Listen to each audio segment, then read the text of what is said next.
banyak banget yang nanya sama gue, nggak banyak sih, ada beberapa, tentang gimana caranya bisa ngoding. So di sini gue punya beberapa tips buat kalian yang pengen belajar coding. But disclaimer dulu, di sini gue bukan seorang programmer yang expert, tapi di sini gue cuma pengen sharing aja. Oke, yang pertama, kalau kalian pengen belajar pemrograman, hilangin dulu paradigma bahwa belajar coding itu susah. Kadang-kadang yang menyusahkan diri kita itu bukan tentang materi belajarnya, kadang diri kita yang insecure gitu, kayak aduh, gue mampu gak ya belajar kayak gini, aduh, gue mampu gak ya belajar pemrograman. Nah, lo hilangin dulu aja pemikiran-pemikiran negatif kayak gitu, dan lo siapkan niat yang matang bahwa lo mau belajar bahasa pemrograman, lo mau bisa coding. Nah, setelah lo punya tekad yang kuat dan lo udah menghilangkan paradigma itu di dalam pikiran lo jangan dulu nafsu buat nyari video tutorial randomly di YouTube. Jangan dulu. Meskipun itu yang gue lakukan dulu, tapi ya gue belajar dari pengalaman bahwa jangan dulu langsung nafsu pengen belajar bahasa pemrograman. Lo mulai dari hal-hal yang basic banget, kayak lo belajar algoritma, lo pelajari dulu tentang teori gimana sih bahasa pemrograman itu bekerja di dalam sebuah komputer.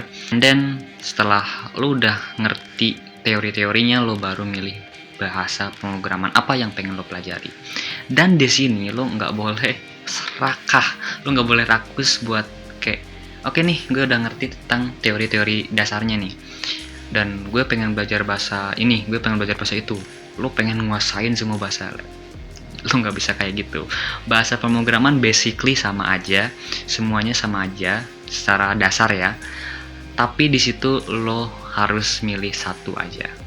Buat belajar mah satu aja dulu. Nah, dan di sini gue saranin buat lo yang baru pertama belajar pemrograman untuk belajar bahasa JavaScript. Apalagi buat kalian yang pengen terjun di bidang web development atau lo pengen bikin website-website gitu, gue saranin lo belajar dari JavaScript. Kenapa gue nyaranin lo untuk belajar JavaScript? Karena pertama, resource belajar itu banyak banget. Di Indonesia juga ada banyak banget. Dan menurut gue juga JavaScript adalah salah satu bahasa yang mudah untuk dipelajari. Nah, setelah lo udah nentuin kira-kira bahasa apa yang pengen lo pelajari, lo jangan nafsu ngikutin tutorial dulu. Lo harus punya roadmap-nya terlebih dahulu. Nah, setelah lo udah punya roadmap atau alur belajar yang jelas, jadi lo udah tahu nih harus belajar apa aja dan step-stepnya udah jelas, pastiin setiap materi yang lo tonton, setiap materi yang lo pelajari, setiap materi yang lo praktekin, lo itu harus bener-bener paham. Nah, misalkan ada materi A dan lo ngerasa kayak aduh, gue nggak paham lah tentang materi ini, tapi ya udahlah, gue skip, lo lanjut loncat ke materi B. Jangan kayak gitu, lo harus bener-bener kuasain dulu tentang materi itu, jangan sampai lo skip-skip. Karena kalau cara main lo nge-skip-skip materi kayak gitu, lo nanti bakal keteteran di tengah jalan ketika ada kasus yang sama dan lo nggak ngerti tentang itu. Nah, dan yang terakhir, yang paling penting itu adalah untuk konsisten.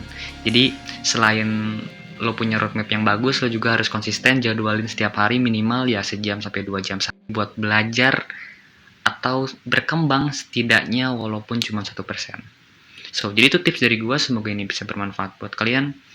And then, ya, sampai jumpa di konten berikutnya.